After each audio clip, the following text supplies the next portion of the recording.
नमस्कार, बहुत स्वागत आपका हिंदी खबर में। मैं हूं आपके साथ सुनील सिंह पौरुष। वीर बाल दिवस कीर्तन समागम में मुख्यमंत्री योगी आदित्यनाथ ने सभी धर्मों की एकता पर जोर दिया।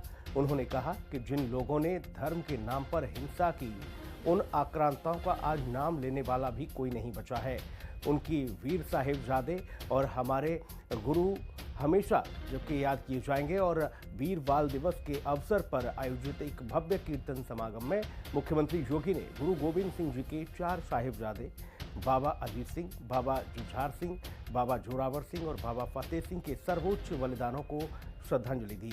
यह कार्यक्रम 9वें सिख गुरु तेग बहादुर जी के 350वीं शहादत वर्षगांठ के उपलक्ष्य में साल भर चलने वाले समारोहों के हिस्से के रूप में आयोजित किया गया।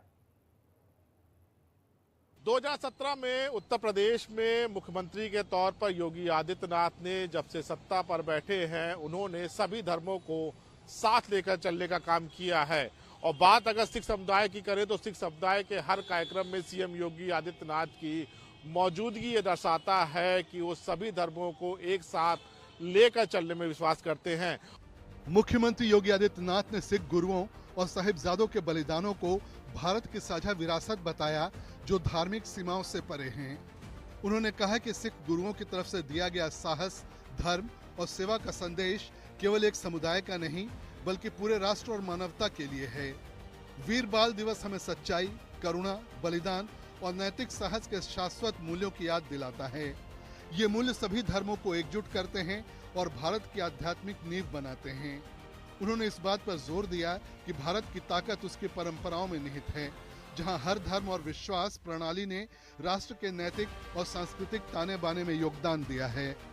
वो अपना व्यापार करते तो गुरु नानक देव जी को कितने लोग जान पाते।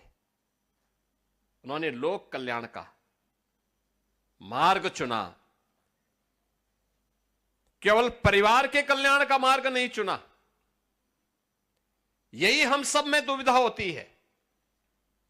जब हमें अवसर मिलता है तो हम अपने स्वयं के कल्याण की बात सोचने लगते हैं।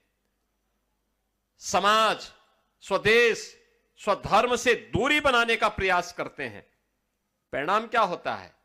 परिणाम दुर्गति के रूप में होती है।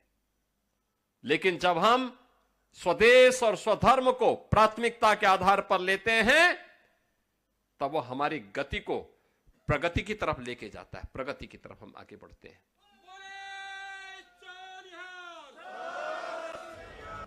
गुरु तेग बहादुर जी की शहादत को याद करते हुए मुख्यमंत्री ने कहा कि ये अंतरात्मा की स्वतंत्रता और अपने धर्म का पालन करने के अधिकार की रक्षा का प्रतीक है।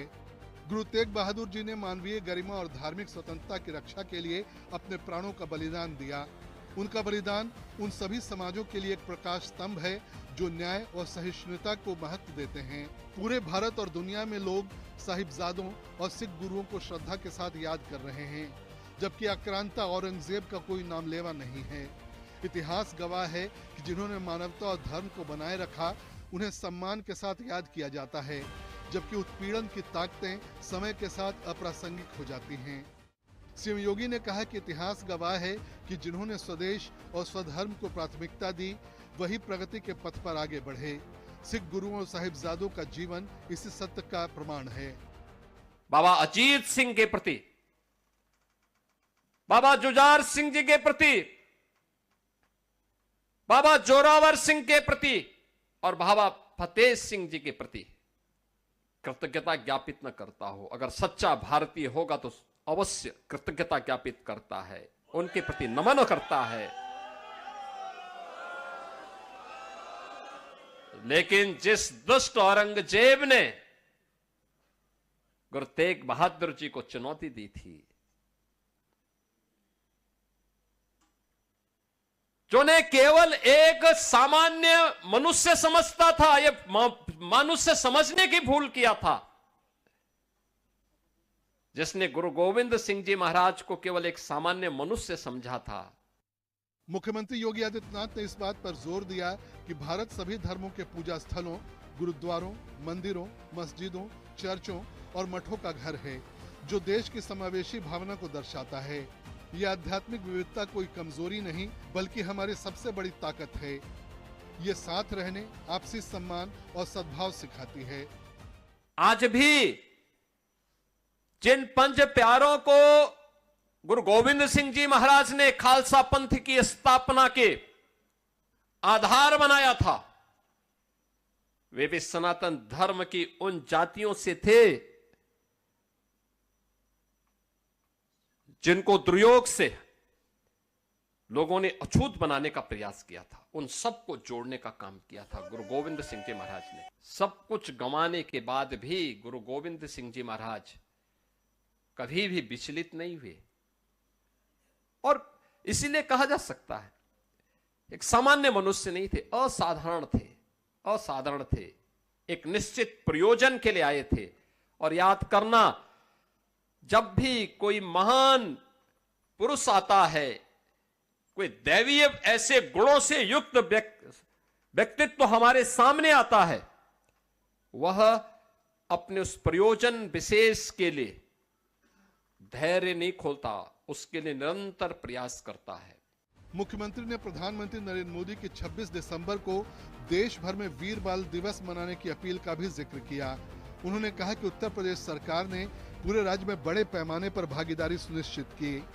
उन्होंने कहा कि स्कूल, कॉलेज, यूनिवर्सिटी और सरकारी संस्थान इसमें सक्रिय रूप से शामिल हुए हैं ताकि युवा पीढ़ी साहिबजादों के मूल्यों, बहादुरी, निस्वार्थता और सच्चाई के प्रति समर्पण के बारे में जान सकें। वीर बाल दिवस गुरु परंपरा के प्रति सामूहिक आभार व्यक्त करने के इस बड़े प्रयास का एक महत्वपूर्ण हिस्सा है। कीर्तन समागम के दौरान गुरु तेग बहादुर जी की शहादत और साहिबजादों के बलिदान को याद करते हुए भक्ति भजन और शब्द कीर्तन किए गए। माहौल आध्यात्मिक उत्साह, एकता और श्रद्धा से गूंज उठा। कार्यक्रम में सिख समुदाय के बड़ी संख्या में सदस्य, स्थानीय निवासी, बच्चे और अलग अलग पृष्ठभूमि के श्रद्धालु शामिल हुए। बच्चों की तरफ से साहिबजादों के बलिदान को दर्शाने वाली एक विशेष प्रस्तुति ने दर्शकों को बहुत भावुक कर दिया। इस भावनात्मक प्रदर्शन ने युवा शहीदों की हिम्मत और विश्वास को उजागर किया। इससे सभा में मौजूद कई लोग भावुक हो गए। प्रदर्शन करने वाले बच्चों को आशीर्वाद देते हुए सीएम योगी आदित्यनाथ ने कहा कि साहिबजादों की शहादत सच्चाई के लिए खड़े होने, धर्म की रक्षा करने और कर्तव्य की सर्वोच्च भावना के साथ राष्ट्र की सेवा करने का एक शाश्वत उदाहरण है। ये ऐसे मूल्य हैं जो सभी धर्मों और पीढ़ियों के लोगों को समान रूप से प्रेरित करते हैं। इस मौके पर सीएम योगी आदित्यनाथ ने कहा कि जिनके मन में त्याग और बलिदान की भावना होती है, उनको पूरा विश्व याद करता है।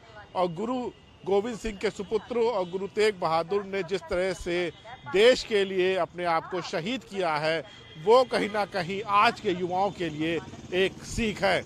कैमरामैन मनोज के साथ मैं राहुल श्रीवास्तव, हिंदी खबर, लखनऊ।